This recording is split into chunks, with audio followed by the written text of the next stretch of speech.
So we're first going to just review adding and subtracting fractions. And like I said, seems pretty clear you guys remember what you're doing.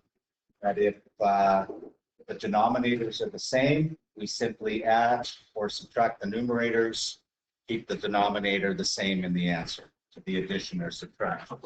So this one would be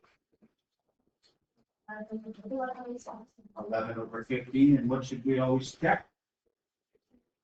If you can reduce it, which I can't in this case. Okay. If the denominators aren't the same, what do we do? Eva?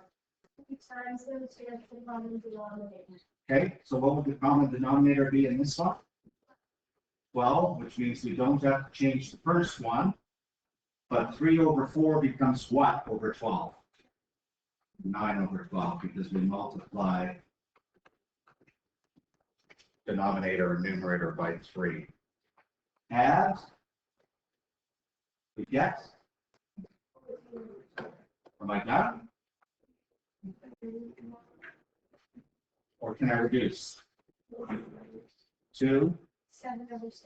7 over 6, good. Okay.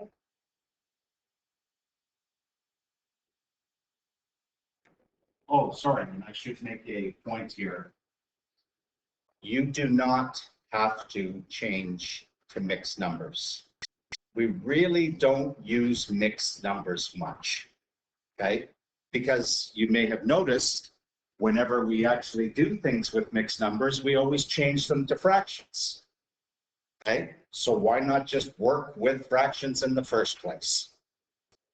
So you can leave it like this. If you're used to it, you change it to 1 1/6, that's fine. It's still correct. Okay, but you don't have to. I mean, the only time we ever really use it is if we're in some problem situations. But even then, you don't necessarily have to use it. How about this second one? Both our denominators are not the same. So lowest common denominator is 36. 36.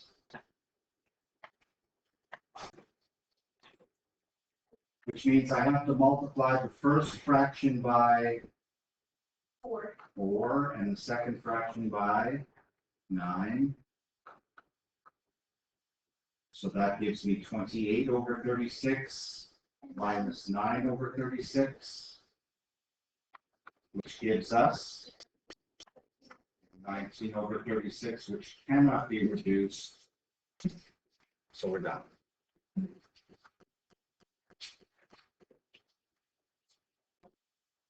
More.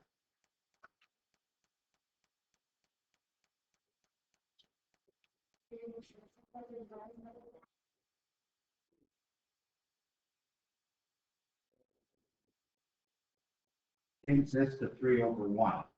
You can change any whole number to a fraction by just tossing it over 1.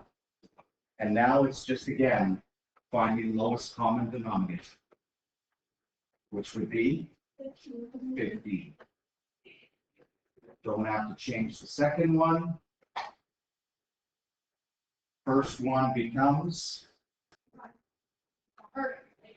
45 over 15. Add the 2. 56 over 15, which cannot be reduced. We're done.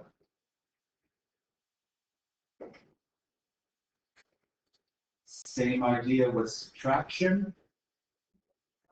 If we're subtracting a whole number by a fraction, make the whole number a fraction by tossing it over 1. Lowest common denominator is 8.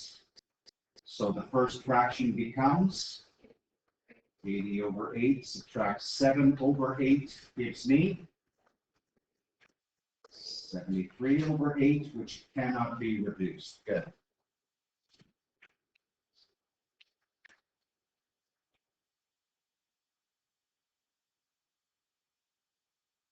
Nothing really new in this next example, they're just both improper fractions. But we'll still do it the same way by finding the lowest common denominator, which would be 8. So the second fraction does not have to change. The first one becomes, and then we add 53, 63 over 8, yeah, which cannot be reduced. Okay.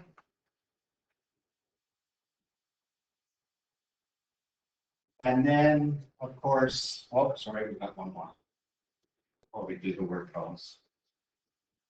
Lowest common denominator, 12, which means we have to change both fractions. First fraction becomes 68. Second fraction becomes 39. Remember, you can use a calculator for these if you need to. Okay. And then we subtract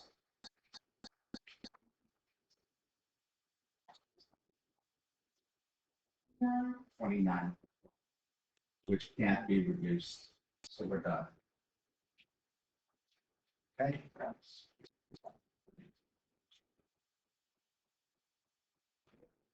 And here with word problems, well, all we're doing is we're just trying to figure out, are we adding or subtracting? Because that's obviously what the lesson is on.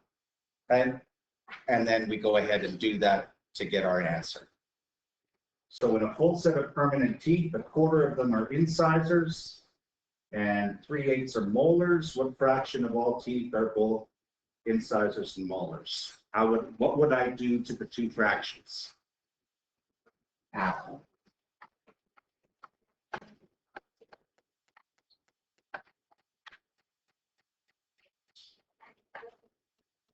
Well, different denominators. LCD is 8. So the first one becomes over 8. Second one stays. And we get 5/8. And you don't have to write a concluding sentence with a word problem, but you should sort of finish, like add a little bit to this, just to say 5/8 are incisors and molars. Kind of, in a way, you're like adding units, and the units are the types of teeth.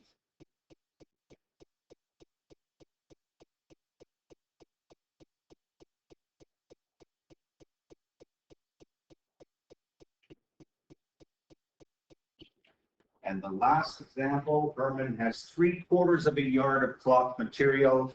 He uses 1/5 of it to cover a chair. What fraction of a yard is he left with? What would I do? Subtract what by what? 3/4, the amount he has, minus how much he's used. We've got to find the lowest common denominator, which is 20. First fraction becomes, second fraction becomes, subtract, and we get 11 over 20. And how would you finish it? Yards are left. Of a yard, yeah, or yards are left.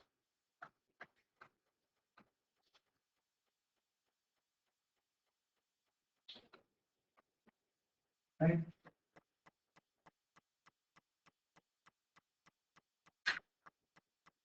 So that's a quick review of adding and subtracting.